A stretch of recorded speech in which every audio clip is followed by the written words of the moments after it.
Bonjour et bienvenue sur le podcast où l'on parle des solutions pour faire face au TOC et à l'anxiété. Je m'appelle Antoine, je suis un ancien grand anxieux et moi aussi j'ai eu de nombreux TOC. Aujourd'hui, je suis devenu psychopraticien et coach. J'accompagne les personnes à dépasser leurs petites mais aussi leurs grandes peurs. Avec ce podcast, je souhaite vous partager les clés que j'aurais aimé connaître plus tôt. Saisissez-vous de celles qui vous conviennent parce que oui, il est possible d'aller mieux.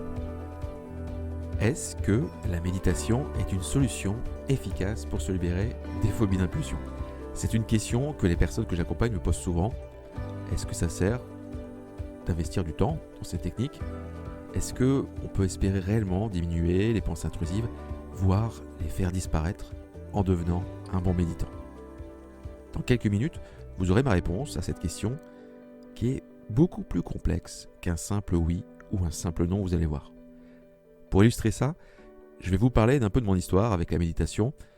J'ai découvert la méditation dans une période de vie où les phobies d'impulsion étaient très présentes. À l'époque, sur Internet, on ne trouvait rien pour se libérer de la phobie d'impulsion et même le nom était très peu connu. Forcément, vu toutes les études qui paraissaient par rapport à la méditation, le fait qu'elle soit efficace par rapport à la dépression, le fait qu'elle permette d'améliorer les troubles anxieux, je m'étais dit que c'était sans doute une bonne solution pour me permettre d'apaiser mon mental. Alors oui, c'est vrai qu'à l'époque, pour moi, mon problème était essentiellement un problème avec mes pensées. Et comme la méditation est censée calmer nos pensées, reprendre le contrôle dessus, je me suis dit que forcément, si je deviens un bon méditant, les phobies d'impulsion devraient diminuer, voire même disparaître. Je me souviens qu'à l'époque, je me suis mis une sacrée pression. J'étais arrivé au point de me dire que si je voulais me débarrasser de mon problème, que la seule voie possible, c'était de devenir une sorte de moine zen. Et forcément, dans ma pratique, il y avait vraiment une forme de rigidité de pensée par rapport à la méditation, par rapport aux résultats que j'attendais, mais aussi sur comment la pratiquer concrètement. Je m'y suis mis à fond et forcément, vous vous en doutez, toute cette pression a été contre-productive. Dès que j'essayais de m'asseoir, toutes les pensées, toutes les situations que je redoutais ressurgissaient dans mon esprit. À chaque nouvelle pensée intrusive, c'était pour moi un véritable échec. Je n'arrivais vraiment pas à être bienveillant par rapport à ce qui se manifestait dans mon esprit.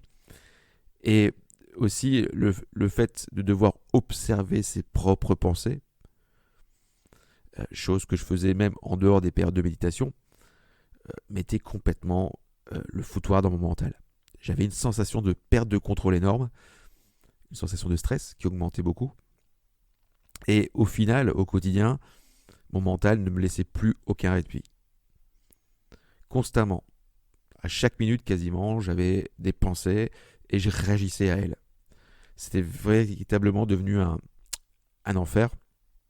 Et il y a même certains moments où j'avais le sentiment d'être à la limite de la folie. Tout ceci a finalement renforcé mon désespoir et, vous vous en doutez aussi, a renforcé mes phobies d'impulsion. J'ai donc arrêté de méditer pour me protéger. Donc dans mon cas, la méditation n'a pas du tout résolu mon problème, ça l'a même amplifié. Lorsqu'on souffre de phobie d'impulsion, le mental est véritablement surexcité, très rigide, et c'est très difficile d'accéder à la bienveillance vis-à-vis de ses pensées, au non-jugement, à cet espace de calme que nous promet la méditation.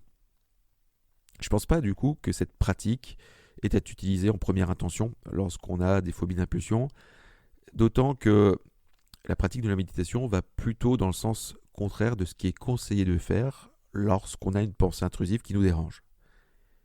Si on regarde les fondements des exercices d'exposition, vous savez, ces exercices qui constituent la base du traitement contre le TOC en thérapie cognitive ou comportementale, dans cette technique, on nous demande de nous confronter volontairement à ce qui nous dérange pour faire diminuer les émotions qui sont associées à ce qui nous fait peur. Ce qui nous dérange, dans le cas des phobies d'impulsion, c'est essentiellement les pensées dérangeantes associées aux émotions qui nous font croire que l'on pourrait perdre le contrôle de nous-mêmes. Donc dans un exercice d'exposition, on cherche à rester le plus longtemps en contact avec la pensée intrusive. Et dans le cas de la méditation, on fait un peu le contraire.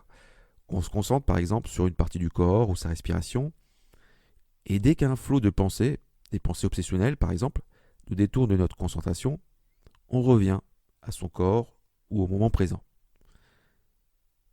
D'une certaine manière, la méditation va avoir tendance à augmenter notre capacité à éviter les pensées. Or, pour diminuer les émotions associées aux pensées intrusives, j'espère que vous me suivez bien, en fait, il faut faire le contraire. Malgré tout ça, il y a quand même des personnes qui souffrent de phobie d'impulsion, qui pratiquent la méditation et qui en retirent malgré tout quelque chose. Et je vais vous expliquer pourquoi. Quand j'échange avec elles, je me rends compte qu'elles ont encore de nombreuses pensées intrusives, mais que celles-ci sont relativement peu chargées en émotions.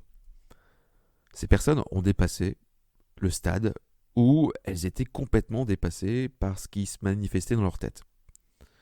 Et en fait, c'est surtout les pensées qui les dérangent et plus vraiment les émotions de peur ou les émotions de honte.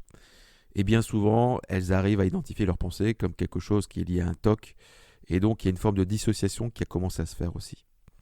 Ces pensées ne sont plus elles.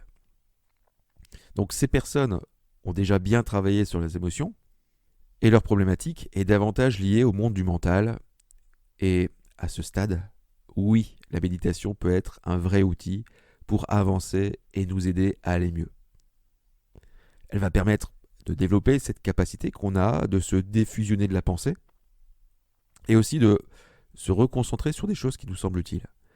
Cela permet aussi de développer ce qu'on appelle des métacognitions, ou le fait de prendre du recul sur sa pensée et se rendre compte que ce que l'on pense est tout simplement la manifestation du TOC et finalement revenir au moment présent, de revenir à des choses qui sont essentielles pour nous.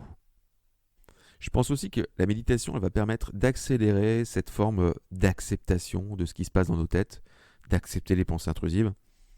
Quand on a eu des phobies d'impulsion, c'est comme si une partie de nous finalement restait sur le qui-vive et on devient presque perfectionniste de la pensée.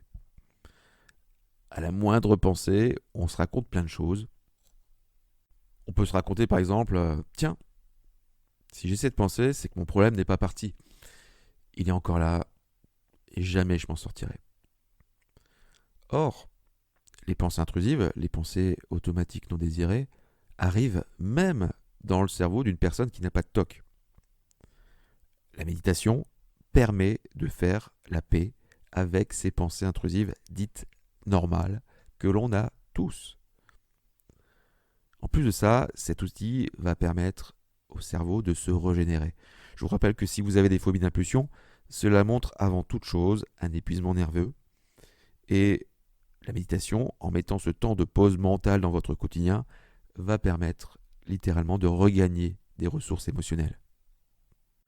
Pour résumer, pour moi, la méditation devrait être utilisée lorsque les émotions associées aux pensées intrusives ont déjà bien diminué. Donc dans une seconde phase et surtout pas avant. Dans tous les cas, testez. Et si votre problème s'intensifie, ne faites pas comme moi, n'insistez pas. Comme toujours, le problème des phobies d'impulsion, c'est un problème qui est assez spécifique. Et il y a besoin d'utiliser des techniques de façon spécifique et au bon moment pour qu'elles puissent être efficaces. D'ailleurs, en parlant de techniques efficaces, si vous êtes encore dans la période où vos pensées provoquent des émotions désagréables, j'ai créé 5 exercices, qui sont les 5 exercices que j'utilise le plus en cabinet d'ailleurs, que vous trouverez en lien dans la description de cet épisode. Je vous laisse y jeter un œil. J'espère que cet épisode vous a été utile. Je vous souhaite une bonne journée et à bientôt.